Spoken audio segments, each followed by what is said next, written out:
ગુજરાતના ભરૂચની અંદર છેલ્લા ઘણા સમયથી ઘણા બધા એવા મુદ્દાઓ ચાલી રહ્યા છે।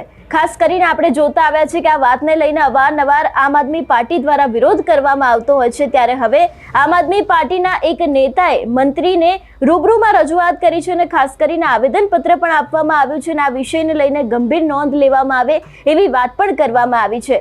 વિગતે ચર્ચા કરીએ સમગ્ર વિષયની। નમસ્કાર, હું હંસિની અને તમે જોઈ રહ્યા છો નિર્ભય ન્યૂઝ।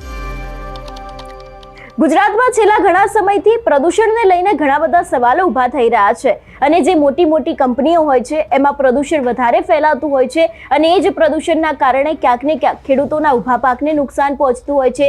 જે આસપાસના વિસ્તારોમાં રહેતા લોકો હોય છે એ લોકો બીમાર પડતા હોય છે અને હવે આ દરેક વાતને લઈને ફરી એક વખત આમ આદમી પાર્ટીના નેતા મેદાને આવ્યા છે।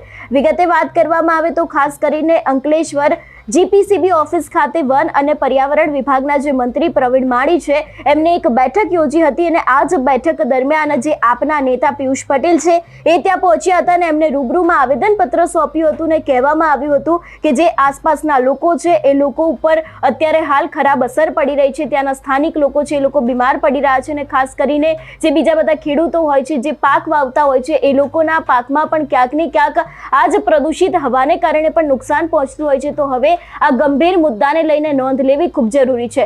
સૌથી પહેલા તો જે આપ નેતા પિયુષ પટેલ અને મંત્રી વચ્ચે વાતચીત થઈ હતી એ દ્રશ્ય ઉપર નજર કરીને એ બાદ મંત્રી દ્વારા શું કહેવામાં આવ્યું હતું તે પણ સાંભળીએ।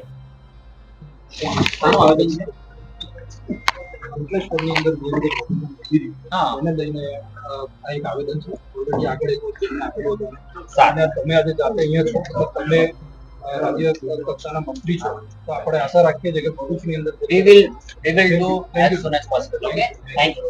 Work together.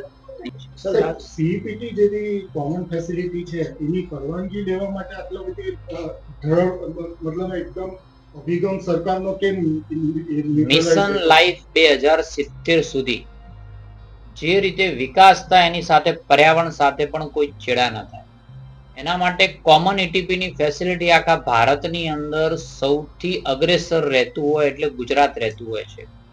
એટલે પોલ્યુશન બાબતે નો કોમ્પ્રોમાઇઝની સિસ્ટમ સાથે ગુજરાત આગળ વધી રહ્યું છે।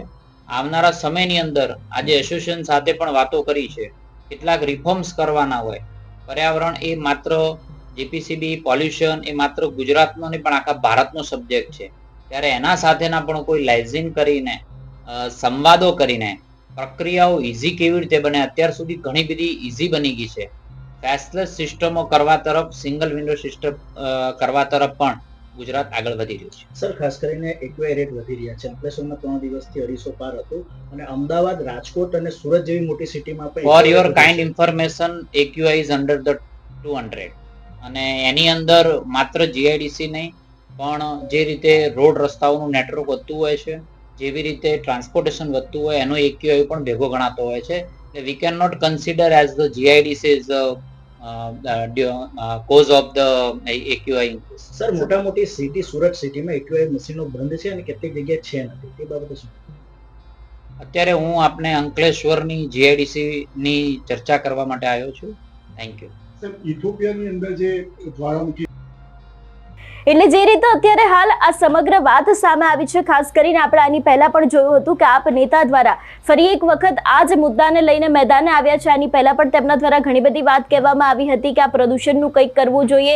જે અત્યારે હાલ આ કંપનીમાં દૂષિત પાણી નીકળી રહ્યું છે, જે પ્રદૂષણ આવી રહ્યું છે એના જ કારણે ત્યાંના આસપાસના લોકો છે એ લોકોમાં વધારે નુકસાની થઈ રહી છે અને પાકને પણ નુકસાન પહોંચી રહ્યું છે। ત્યારે હવે સીધી રજૂઆત મંત્રીને કરવામાં આવી છે।